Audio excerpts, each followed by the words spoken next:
Palavra da Verdade, com Hernandes Dias Lopes. Meus irmãos e minhas irmãs, é uma honra estar aqui com vocês. E eu peço que você abra sua Bíblia comigo, por gentileza, no texto de Apocalipse, capítulo 1, versos 9 a 13. Apocalipse, capítulo 1, versos 9 a 13.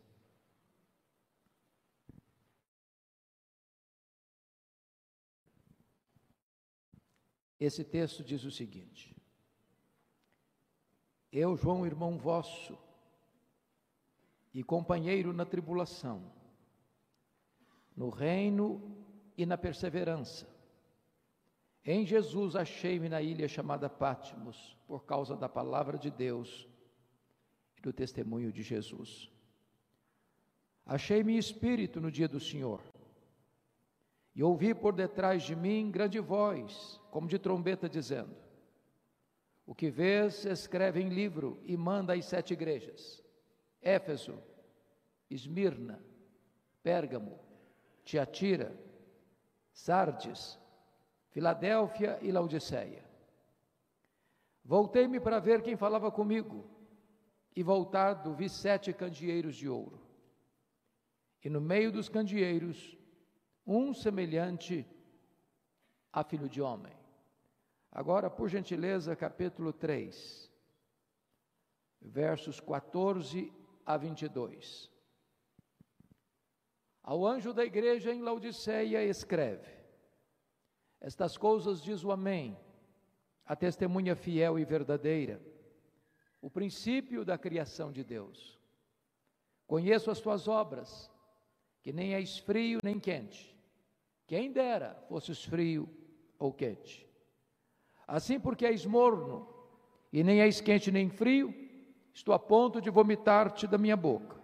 Pois dizes: estou rico e abastado, e não preciso de coisa alguma. E nem sabes que tu és infeliz, sim, miserável, pobre, cego e nu. Aconselho-te que de mim compres ouro refinado pelo fogo para te enriqueceres, vestiduras brancas para te vestires, a fim de que não seja manifesta a vergonha da tua nudez, e colírio para ungir os teus olhos, a fim de que vejas. Eu repreendo e disciplino a quantos amo. Sê, pois, zeloso e arrepende-te. Eis que estou à porta e bato. Se alguém ouvir a minha voz e abrir a porta, entrarei em sua casa e cearei com ele e ele comigo. Ao vencedor dar-lhe-ei sentar-se comigo no meu trono. Como eu venci, sentei com meu Pai no seu trono. Quem tem ouvidos, ouça o que o Espírito diz às igrejas. Amém.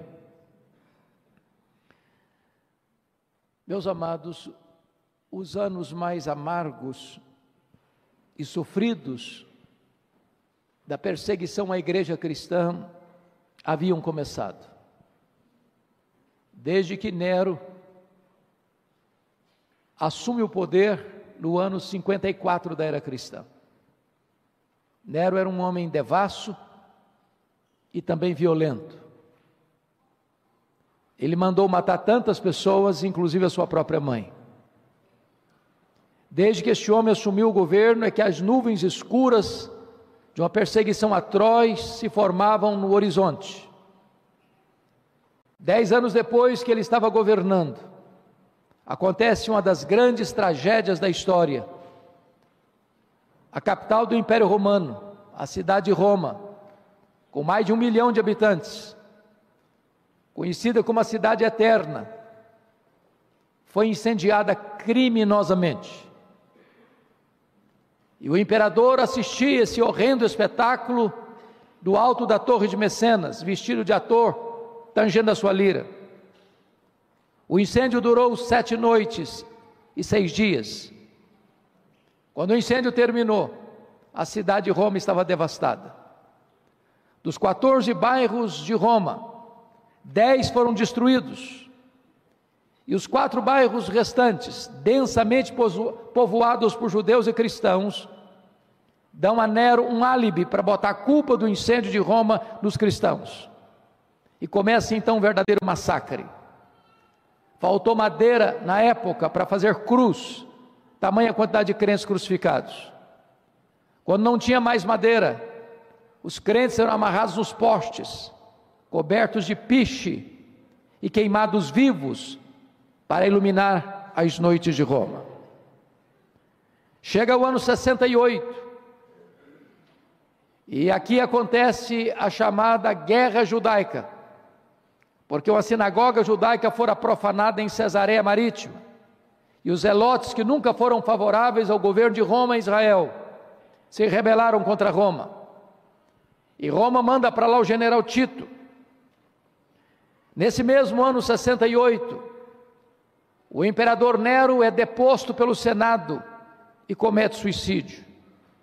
2 anos depois, ano 70, a rebelião em Israel está incontornável, e então o general Tito invade Jerusalém, cumprindo a profecia de Jesus, destrói Jerusalém, passa ao fio da espada milhares e milhares de judeus, promovendo o que nós chamamos de a maior diáspora de todos os tempos, desde o ano 70 a 14 de maio de 1948. Nesse mesmo ano 70, Vespasiano inaugura em Roma o Coliseu Romano, o Anfiteatro da Morte, que numa festa de inauguração de 100 dias, mais de 10 mil crentes foram mortos com requinte de crueldade.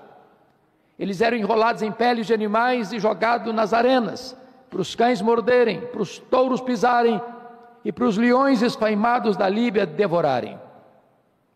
Chega o ano 81 e Domiciano assume o governo, e ele é chamado de o segundo Nero, ou Nero redivivo, pela maneira truculenta como ele perseguiu a igreja. A essas alturas, todos os apóstolos de Jesus já estavam mortos, e mortos pelo viés do martírio.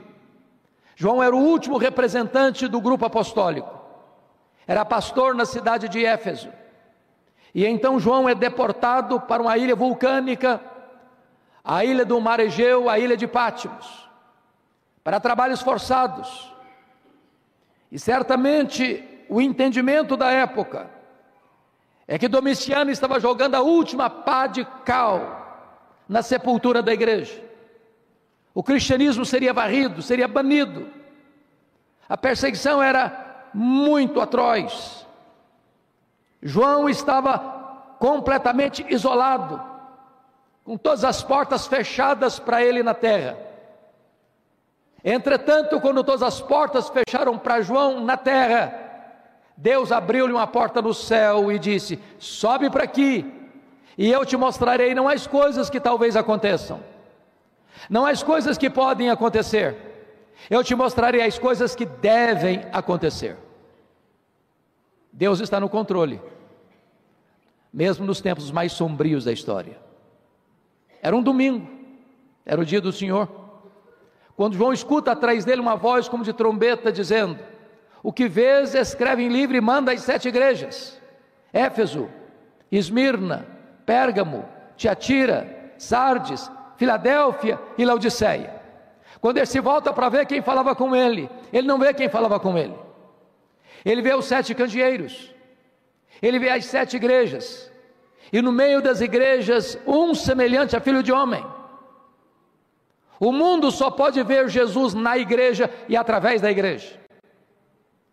Mas o Cristo que João vê, não é aquele Cristo exangue, angustiado, prostrado sobre os seus joelhos, com lágrimas e suando sangue.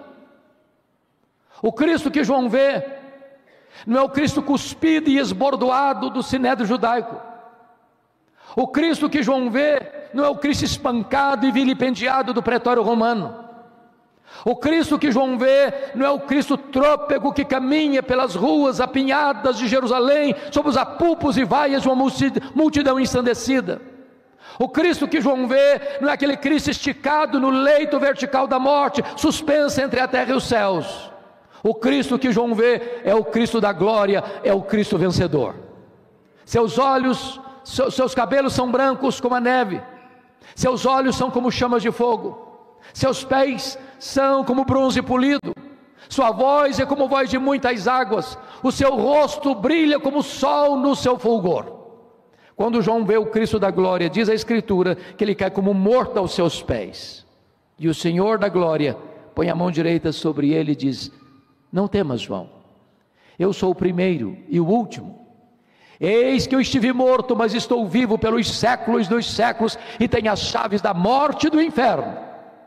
Nós não estamos aqui adorando o Cristo que esteve vivo e está morto. Nós estamos adorando o Cristo que esteve morto e está vivo pelos séculos dos séculos, e Ele é o Senhor da igreja, e Ele é o fundamento da igreja, e Ele é o dono da igreja, e Ele é o edificador da igreja, e Ele é o protetor da igreja. Notem vocês, no capítulo 1, versículo 13, que João o vê no meio das igrejas. E eu quero dizer a você nesta manhã que Jesus está aqui em nosso meio. E é porque Ele está aqui no nosso meio que nós estamos aqui. É porque Ele está aqui, é que esta reunião não é um mero encontro religioso, mas é um culto de adoração àquele que é a razão da nossa esperança. Mas vejam vocês no capítulo 2, versículo 1, que João agora não o vê apenas no meio das igrejas, mas João o vê andando no meio das igrejas. Eu quero dizer a você que Jesus está aqui e Ele está andando em nosso meio, andando no meio das igrejas para sondá-la. E Ele está aqui para sondar o nosso coração, para exortar-nos, para corrigir-nos, para disciplinar-nos, para consolar-nos, para fazer-nos promessas. E na medida que o Senhor caminha entre as igrejas, há um estribilho que se repete em todas as cartas, e o estribilho é esse: eu conheço, eu conheço, eu conheço, eu conheço, eu conheço, eu conheço. Para 5 dessas 7 igrejas, Jesus vai dizer a mesma coisa. Para a igreja de Éfeso, para a igreja de Tiatira, de Sardes, de Filadélfia e Laodiceia, Ele vai dizer: eu conheço as tuas obras. Aquilo que você fez, seu pai não viu, sua mãe não viu, seu marido não viu, sua mulher não viu, seus filhos não viram, o Senhor está dizendo: eu vi. Aquilo que você fechou a porta para ninguém ver, Ele estava lá. Quando você apagou a luz, Ele estava lá. Não há nada que você e eu possamos fazer escondido daquele cujos olhos são como chamas de fogo. Mas notem que para a igreja de Esmirna, a mais pobre igreja da Ásia, Jesus vai dizer uma outra coisa. Ele vai dizer: eu conheço a tua tribulação e a tua pobreza, mas tu és rico. Isso é consolador, porque as horas mais amargas da vida, nas noites mais escuras da nossa história, o Senhor sabe, o Senhor conhece, o Senhor está conosco. Mas Ele me choca no seu diagnóstico, porque você e eu temos uma noção do que seja uma igreja rica. O que é uma igreja rica para nós? É uma igreja que tem muitos membros? É uma igreja que tem um santuário suntuoso? É uma igreja que tem um orçamento robusto? É uma igreja que tem muita gente influente na sociedade? Esse é o conceito que nós temos de uma igreja rica. Mas a igreja de Esmirna era a mais pobre igreja da Ásia, e Jesus diz: eu conheço a tua pobreza, mas tu és rico, pobre na terra, rica no céu, pobre de recursos financeiros, mas rica espiritualmente, pobre aos olhos dos homens, mas rica aos olhos de Deus. O que importa para uma igreja não é ser rica de acordo com o valor dos homens, mas ser rica na perspectiva divina. É curioso que a igreja mais rica da Ásia, a igreja de Laodiceia, que dizia para si mesma: estou rica, abastada, não preciso de coisa nenhuma. Jesus olha para esta mesma igreja e faz um outro diagnóstico: Não, tu és pobre, tu és miserável, tu estás nua, tu estás cega. É curioso que para a igreja de Pérgamo, Jesus vai fazer uma outra declaração. Ele diz assim: eu conheço o lugar onde tu habitas, onde está o trono de Satanás. Por que Jesus está dizendo isso para Pérgamo? Vocês bem sabem que Pérgamo era a segunda maior cidade da Ásia, menor, só perdia para a capital, que era Éfeso. E talvez Jesus disse isso por duas razões. Primeiro, é que quando se disputou na Ásia, qual cidade construiria o primeiro templo de adoração ao imperador? Pérgamo ganhou a concorrência de Éfeso. E em Pérgamo se constrói, se erige o primeiro templo de adoração ao imperador romano como uma divindade. E muito provavelmente o que Jesus está dizendo é o seguinte: qualquer lugar que um homem é colocado no pedestal e venerado, aí está o trono de Satanás, porque todo humanismo idolátrico é satânico. A segunda razão, muito provavelmente, é que Pérgamo hospedava o templo de Esculápio, o deus da cura, representado por uma serpente. Pessoas vinham de todos os cantos para Pérgamo para serem curadas por Esculápio. É por isso que até hoje, quando você vai ao seu médico, você vai ver uma serpente bordada no jaleco branco do seu médico, da sua médica. Isso vem de Pérgamo, isso vem de Esculápio, isso vem do Deus da cura. Provavelmente o que Jesus está dizendo é o seguinte: qualquer lugar que o homem fabricar um Deus, um ídolo, e prostrar-se diante dele, aí está o trono de Satanás. O ídolo é nada, ele é barro, ele é pau, ele é gesso, ele é pedra. Mas Paulo diz que o que está por trás do ídolo são os demônios. O que é curioso é que onde Satanás tem um trono, aí Jesus levanta uma igreja para adorar o Rei dos Reis e o Senhor dos Senhores. Jesus está andando no meio das igrejas, e ele tem elogios a fazer, e ele tem censuras a fazer. É interessante que para duas igrejas não tem censura, só elogio. Para quais igrejas? Para Esmirna, mais pobre, para Filadélfia, a mais fraca. Jesus diz para Filadélfia: eu conheço as tuas obras, tu tens pouca força, mas eu coloquei diante de ti uma porta aberta, e a porta que eu abro ninguém fecha, e a porta que eu fecho ninguém abre. Irmãos, o que importa para a igreja não é ser forte de acordo com a opinião dos homens, mas é ser fiel àquele que está diante de nós e colocar portas abertas diante de nós. Mas para 4 igrejas, Jesus tem elogios e Jesus tem censuras. Por exemplo, ele elogia a igreja de Éfeso pela sua fidelidade doutrinária, pela sua postura inabalável de ética, de não suportar os homens maus, odiando a obra dos nicolaítas, que induziu o povo à prostituição, pela sua capacidade de sofrer por causa da sua fé. Com isso, Jesus está dizendo que uma igreja, para agradá-lo, precisa ser fiel às Escrituras.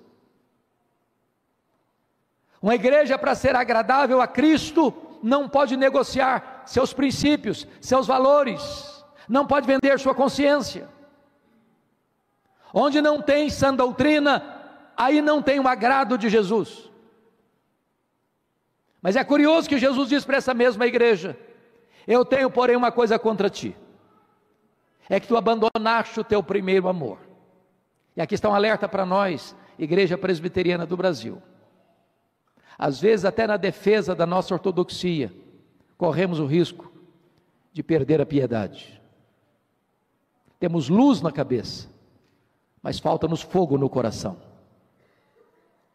Conhecemos a verdade, defendemos a verdade, mas perdemos o entusiasmo. Amados irmãos, uma igreja para agradar ao Senhor Jesus, não basta apenas ortodoxia. A ortodoxia é boa, ela é inegociável, ela é vitalmente necessária, mas ela corre o risco de se tornar uma ortodoxia ossificada e morta, e ortodoxia morta mata. Precisamos do sopro do Espírito, precisamos do poder do Espírito, precisamos ter o coração aquecido, precisamos voltar ao primeiro amor, precisamos de avivamento. Mas notem comigo que a igreja de Tiatira é um contraponto da igreja de Éfeso. A igreja de Éfeso tinha doutrina, mas não tinha amor. A igreja de Tiatira tinha amor, mas não tinha doutrina. Jesus diz para a igreja: eu conheço as tuas obras. E Jesus vai dizer que elogia a igreja, porque agora, quando escreve, ela tem mais fé e mais amor do que tinha lá atrás. Mas Jesus diz: eu tenho uma coisa contra ti, é que toleras esta falsa profetisa Jezabel. Nós poderíamos ser a igreja mais amável da cidade, mais calorosa e receptiva da cidade. Nossas reuniões poderiam ser regadas de bons e saudáveis relacionamentos. Porém, se não tiver sã doutrina, esta igreja não agrada ao Senhor. A verdade é insubstituível, é inegociável. Qualquer igreja, irmãos, que abandonar a sã doutrina, no mesmo dia, ela assina o seu atestado de óbito. Mas agora o Senhor Jesus se dirige à igreja de Pérgamo e faz um elogio, porque tem gente fiel nesta igreja, como seu líder Antipas, que foi martirizado em Pérgamo.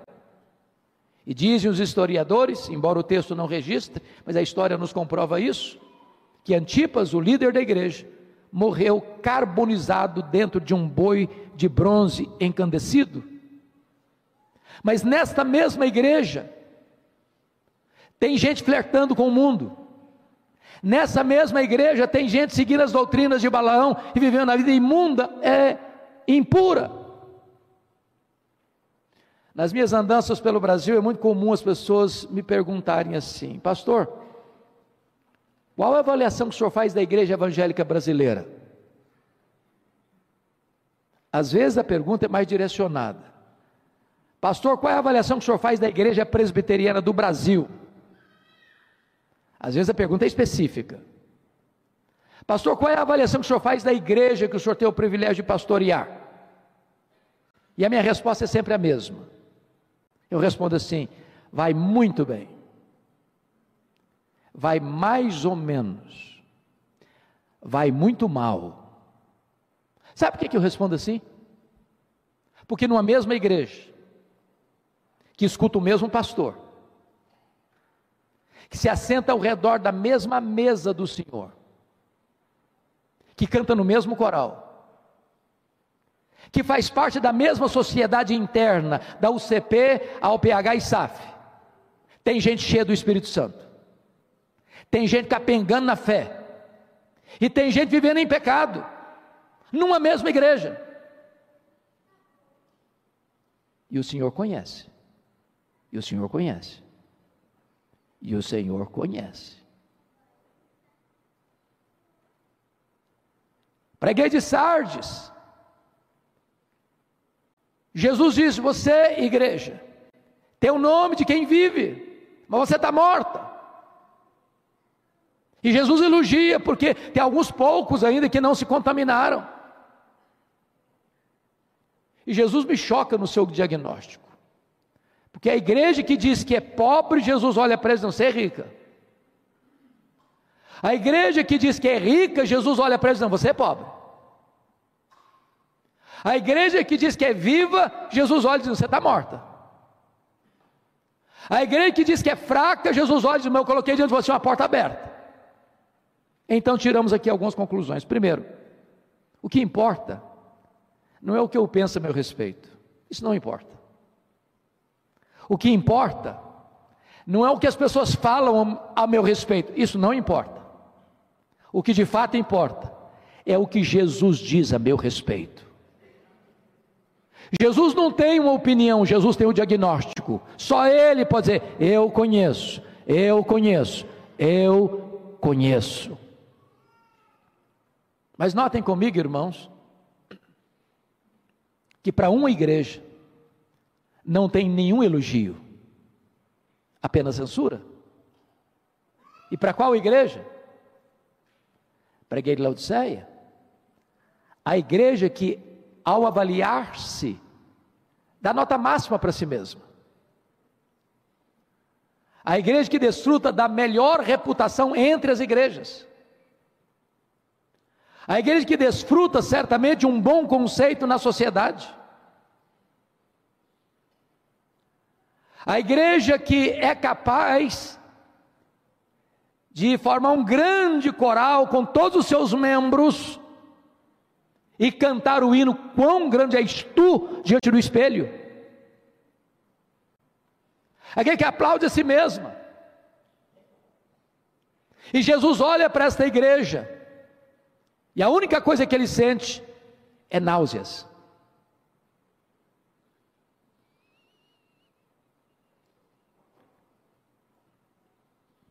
Se vocês perceberem, Jesus vai, ao dirigir-se a Laodiceia, destacar três coisas. Primeiro, ele vai fazer um diagnóstico dos versos 15 a 17.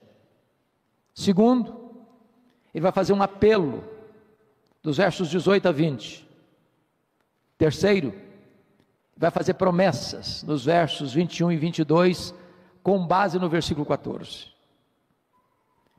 A pergunta que eu faço a vocês é essa: por que Jesus usou as figuras que usou para a igreja de Laodiceia? Por exemplo, frio, morno, quente, roupas brancas, ouro puro, colírio.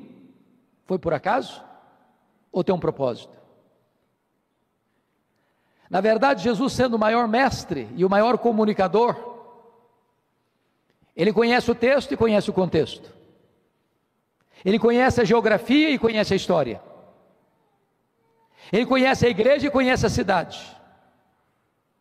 E Jesus vai usar figuras oportunas, pertinentes para falar à igreja. Por que ele usou a figura? Eu conheço as tuas obras, que nem és quente nem frio. Quem dera fosses quente ou frio, assim porque és morno e nem és frio nem quente, eu estou a ponto de vomitar-te na minha boca. Por que ele está falando isso? Vamos entender. Essa região, Laodiceia, era uma região metropolitana com 3 cidades: Laodiceia, Hierápolis e Colossos, às margens do rio Lico, a região mais fértil da Ásia Menor, ainda hoje uma das mais férteis regiões da Turquia asiática. Hierápolis era conhecida como as Caldas Novas da Ásia Menor. Lá tem uma montanha chamada Castelo de Algodão, de rochas calcárias brancas, onde brotam águas quentes e vão caindo em piscinas naturais, e pessoas vinham e vêm até hoje tomar banhos ali, banhos terapêuticos. Do outro lado do rio Lico ficava a cidade de Colossos, que era conhecida também no mundo por suas fontes de águas frias, geladas, também terapêuticas. Mas Laodiceia, a maior cidade da região metropolitana, não tinha fontes, nem de águas quentes, nem de águas frias. As águas que chegavam na cidade vinham por meio de aquedutos, chegavam mornas, tépidas, impróprias para beber. E Jesus usa esse gancho e diz: quem dera tu fosses quente como as águas de Hierápolis, quem dera tu fosses frio como as águas de Colossos, mas porque tu és morna como as águas que chegam na cidade, eu estou a ponto de vomitar-te da minha boca. Por que ele usou a figura do ouro puro? Porque Laodiceia era a cidade dos banqueiros, dos endinheirados, dos ricaços. Para vocês terem uma ideia, aquela região foi devastada no ano 46 depois de Cristo por um grande terremoto, nem Colossos, nem Herápolis se reconstruíram ou foram reconstruídas, mas Laodiceia não precisou de dinheiro do Estado para se reconstruir. Os próprios ricos da cidade reconstruíram a cidade. E Jesus está dizendo o seguinte: vocês se orgulham tanto do ouro que vocês têm, mas espiritualmente vocês estão pobres. Por que Jesus usou a figura das vestes brancas? Porque Laodiceia era o maior centro têxtil da Ásia Menor. Ali se fabricava uma roupa famosíssima da lã negra e era exportada para o mundo. E Jesus está dizendo: vocês se orgulham das suas fábricas de roupas, mas espiritualmente vocês estão nus. Por que ele usa a figura do colírio para ungir os olhos? Porque Laodiceia era o maior centro oftalmológico da Ásia Menor. Ali havia um remédio quase milagroso chamado pó frígio. E Jesus está dizendo: vocês se orgulham das suas clínicas de tratamento de olhos, mas espiritualmente vocês estão cegos. O que Jesus está fazendo? Um diagnóstico. Mas sabe o que me choca, presbítero Josimar, reverendo Walter, no diagnóstico de Jesus? Não é o que ele vê, é o que ele não vê. Meus irmãos, leiam essas 7 cartas numa sentada só, e vocês verão algo muito estranho. A única igreja que não recebeu nenhum elogio de Jesus, só censura, não recebe de Jesus nenhuma censura de problemas doutrinários. Não tem falsos apóstolos, não tem falsos mestres, não tem doutrina de Balaão, não tem doutrina de Jezabel, não tem doutrina de Nicolaitas. A igreja não está sendo perturbada por falsas doutrinas. Diríamos nós hoje que a igreja de Laodiceia era uma igreja ortodoxa. E não obstante esse fato, ela está produzindo náuseas em Jesus. Leia as cartas, e vocês não verão nenhuma denúncia de Jesus de problemas morais. Tinha problemas morais na igreja de Tiatira, de Pérgamo, de Sardes. Não há denúncia de problemas morais na igreja de Laodiceia. Não tinha escândalo na igreja. A igreja desfrutava de uma boa reputação interna e externa. O conselho daquela igreja não precisava se reunir para disciplinar nenhum membro. Diríamos nós que aquela igreja não era apenas uma igreja ortodoxa, era uma igreja ética, mas está causando náuseas em Jesus. Leia as cartas, e vocês verão que não há nenhuma denúncia em relação a Laodiceia de perseguição política ou religiosa. Havia perseguição religiosa em Éfeso, havia perseguição política em Pérgamo. A igreja de Laodiceia está em paz. No mundo em turbulência, ela é uma ilha de paz, mas está causando náuseas no Senhor Jesus. Leia as cartas, e vocês verão que Jesus não faz denúncia de problemas financeiros. A igreja de Esmirna era pobre, a igreja de Filadélfia era fraca, a igreja de Laodiceia é rica. Eu acho até que os teólogos da prosperidade não fariam sucesso lá. Todo mundo já era rico. Deixa eu dizer uma coisa a vocês. Se você e eu morássemos na Ásia Menor, no primeiro século, nesse tempo, e nós estivéssemos nos mudando para lá, sabe qual é a igreja que nós iríamos escolher para frequentar, para sermos membros? Com toda a probabilidade, nós escolheríamos Laodiceia. Ortodoxa, ética, em paz, próspera. Os membros estão olhando para eles mesmos e nós estamos muito bem. Nossa igreja é maravilhosa. Nossa igreja, aliás, é a melhor igreja. A nossa denominação é a melhor denominação. E nós começamos a inchar o peito com essa ideia de que somos os melhores, de que temos a melhor doutrina, que temos a melhor ética, que temos o melhor isso, que temos o melhor aquilo, e daqui a pouquinho nós estamos com a síndrome de Laodiceia.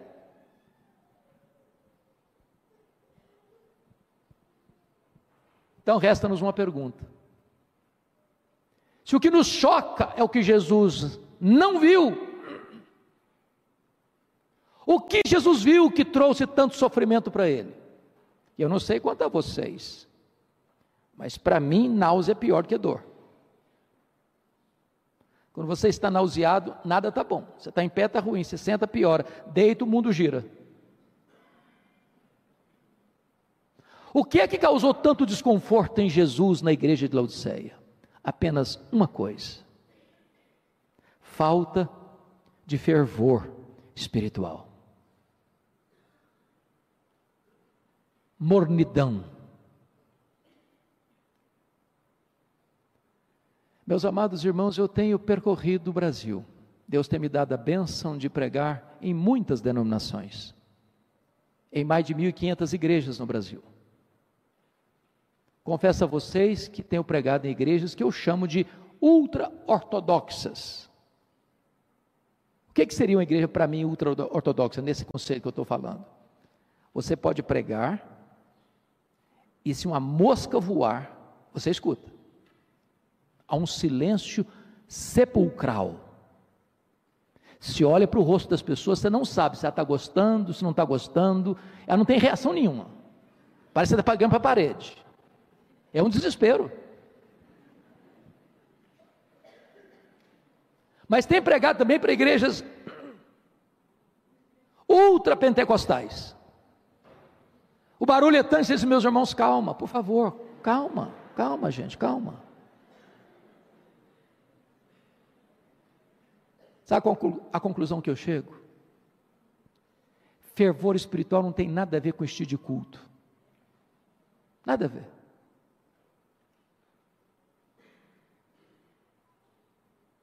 A gente aprende alguns cacuetes, alguns clichês. E Jesus não se impressiona nem com o clichê ultra-ortodoxo, nem com o clichê ultra-pentecostal. O que está faltando na igreja, irmãos, é fervor espiritual, coração aquecido, choro pelo pecado, arrependimento verdadeiro, fome de Deus, sede de santidade, plenitude do Espírito Santo, avivamento espiritual.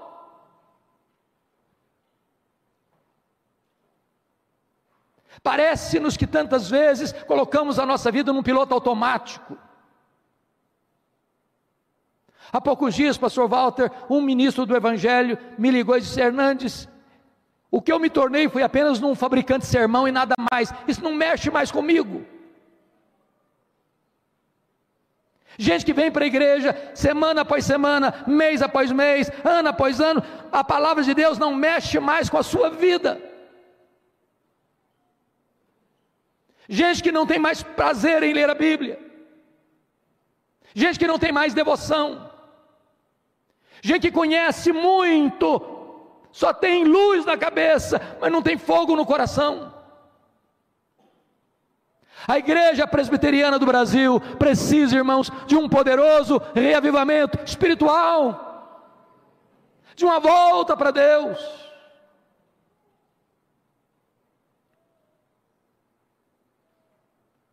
Mas vejam vocês, em segundo lugar, que depois do diagnóstico vem um apelo. E o apelo está aí no versículo 18. E Jesus diz para a igreja o seguinte: aconselho-te que de mim compres ouro refinado pelo fogo, para te enriqueceres, vestiduras brancas para te vestires, a fim de que não seja manifesta a vergonha da tua nudez, e colírio para ungir os teus olhos, a fim de que vejas. Eu me encanto com Jesus, porque Ele é o Senhor da igreja, é o dono da igreja, e Ele abre esse texto, não dando uma ordem, mas dando um conselho,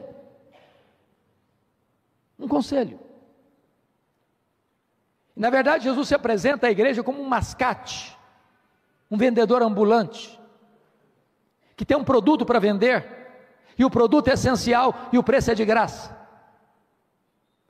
Mas o que ele está fazendo aqui?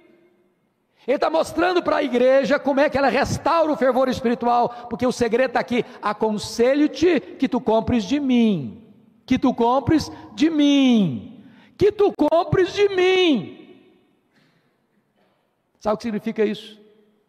Quantas igrejas que você e eu conhecemos, que na busca do fervor se perderam, nos labirintos das heresias, do sincretismo, da heterodoxia, se descambaram, porque foram buscar as últimas novidades do mercado da fé.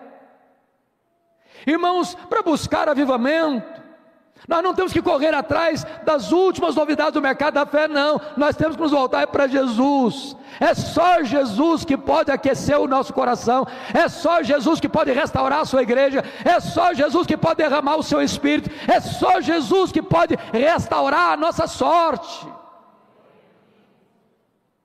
Quando aqueles dois caminhantes de Emaús tiveram seus olhos abertos, diz a Escritura, o coração deles aqueceu. E quando os olhos se abrem e o coração aquece, os pés se apressam. E quando os olhos se abrem, o coração aquece e os pés se apressam. A nossa boca há de se abrir para dizer: Ele está vivo, Ele ressuscitou.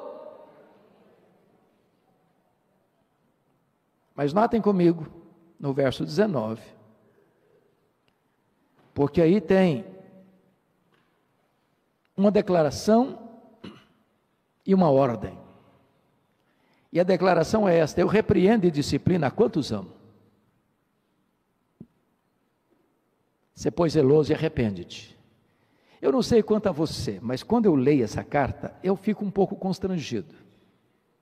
E muito mais constrangido eu fico quando prego sobre esse texto. Porque Jesus pegou pesado, não pegou não? Essa linguagem é muito pesada. Jesus está falando de vômito. Isso nos constrange. Mas por que Jesus pegou tão pesado com aquela igreja? E por que ele pega tão pesado com você e comigo hoje, nesta manhã? É porque ele está dizendo: é porque eu amo você. Eu amo você. O que Jesus está dizendo é o seguinte: eu não fui para a cruz, eu não morri naquele Calvário e ressuscitei para gerar um crente morno, apático, insosso.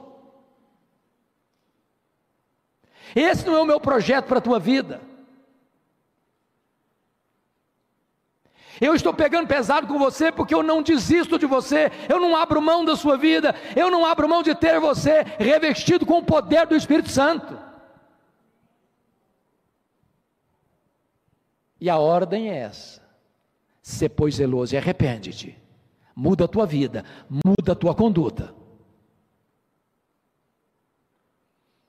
Mas chega no verso 20, meus amados, Jesus docemente tempera repreensão, advertência com doçura, quando ele diz: eis que eu estou à porta e bato.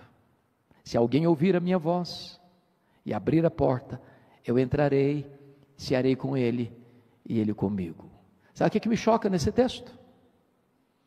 É que na igreja de Laodiceia tudo girava em torno dela.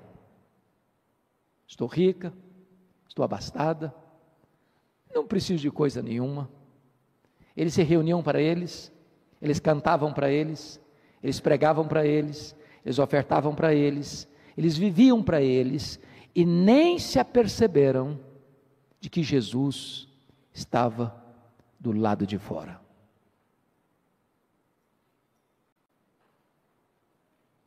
Gravíssimo isso. Eis que eu estou à porta e bato. E a ideia aqui é de bater e continuar batendo, de insistir e continuar insistindo. Que Jesus me convide para cear com Ele é graça, mas que Ele queira cear comigo é uma extrema misericórdia. E a única maneira de ter o coração aquecido é assentarmos-nos com Jesus, é voltarmos ao primeiro amor, é nos deleitarmos nele, é termos prazer nele, de ele ser a nossa pérola mais preciosa, o nosso tesouro mais precioso, de nós termos deleite na comunhão com ele, prazer em nos assentarmos aos pés dele, nos encantarmos com ele.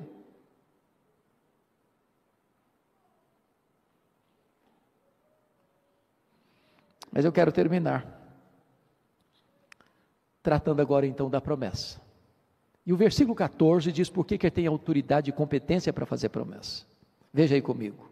Ao anjo da igreja em Laodiceia escreve estas coisas, diz o Amém, a testemunha fiel e verdadeira, o princípio da criação de Deus. Quando diz que ele é o Amém, significa que ele é a última palavra de Deus para nós. Deus falou muitas vezes, de muitas maneiras, aos pais, pelos profetas, mas agora Ele nos fala pelo Filho. Se nós não escutarmos o Filho, não tem mais outra maneira de sermos alcançados. Ele é o Amém de Deus. Ele é a testemunha fiel e verdadeira, porque o que Ele fala, Ele cumpre, o que Ele faz, ninguém pode impedir a sua mão de fazê-lo. Mas Ele é o princípio da criação, no sentido de que foi Ele quem trouxe à existência as coisas que não existem, foi pela palavra do seu poder que o universo veio à existência, e se Ele criou o universo, Ele também pode restaurar o fervor no nosso coração. E qual é a promessa? Veja o verso 21, ao vencedor, dar-lhe-ei sentar-se comigo no meu trono, como eu venci e sentei com meu Pai no seu trono. Para uma igreja que dava tanta importância a dinheiro, a prestígio, a status, a poder, Jesus disse: eu tenho coisa melhor, eu tenho o trono. Mas quem se assentará publicamente com ele no trono? Quem assentou-se com ele intimamente à mesa. E Jesus termina a carta assim: quem tem ouvidos, ouça o que o Espírito diz às igrejas. Meus amados, eu tive o privilégio de, em 2011, visitar estas 7 igrejas. Eu confesso, presbítero Josimar, que eu algumas vezes cheguei às lágrimas, porque estas 7 igrejas da Ásia estão literalmente mortas. O que você vê hoje lá são escombros, pedras reviradas, e uma vaga lembrança de uma igreja que existiu no passado. Onde estavam essas igrejas, hoje não tem 1% sequer de cristãos. E a pergunta a ser feita é essa: por que é que essas igrejas morreram? E a resposta é: porque elas não ouviram o que o Espírito Santo disse a elas. Esse ano nós comemoraremos 506 anos de reforma protestante. E no dia que nós fizemos 500 anos, eu estava lá na Alemanha. E a Europa não tem o que comemorar. As igrejas na Europa estão literalmente morrendo, devastadas pelo liberalismo teológico, templos vazios. A Europa hoje vive o que se chama de pós-cristianismo, dominada pelo secularismo. Os púlpitos não são trincheiras da verdade mais. E sabem por que as igrejas na Europa estão morrendo, irmãos? Porque elas não têm ouvido o que o Espírito Santo diz a elas. Olha a América, onde as grandes denominações ou as denominações históricas todas perdem milhares e milhares de membros todos os anos, todos os anos, todos os anos. Seminários que um dia formaram pastores, missionários, teólogos, hoje tomados pelo liberalismo. Fui visitar Princeton, onde estudou o nosso missionário pioneiro Ashbel Green Simonton. E eu fiquei chocado com os livros expostos que deveriam ser estudados naquele ano pelos alunos. E eu examinei, não tinha um livro sequer de linha ortodoxa. Ao contrário, uma teóloga americana criticando a igreja brasileira por não considerar o candomblé uma vertente legítima do cristianismo. Sabe por que as igrejas estão morrendo na América, irmãos? Porque elas não têm ouvido o que o Espírito Santo diz a elas. Agora olha para o Brasil. Olha para o Brasil. Nós temos denominações inteiras no Brasil que já se renderam ao liberalismo. Estão dando marcha ré, estão murchando, desidratando. Olha para o Brasil. E vocês verão que há igrejas que se renderam ao liberalismo. E me permita dizer isso: qualquer igreja que subscrever o liberalismo, assina no mesmo dia o seu atestado de óbito. Você nunca viu uma igreja liberal crescendo, você nunca viu uma igreja liberal fazendo missões, você nunca viu uma igreja liberal experimentando avivamento. Olha para o Brasil, e você vai ver mega igrejas, mega templos, multidões, mas não tem evangelho. Mas não se prega sobre a graça, não se prega sobre a cruz, não se prega sobre Cristo, não se prega sobre justificação pela fé, não se prega sobre as glórias do céu. E onde não tem evangelho, não tem o Deus da palavra. Olha para o Brasil, e vocês verão igrejas ortodoxas, mas muitas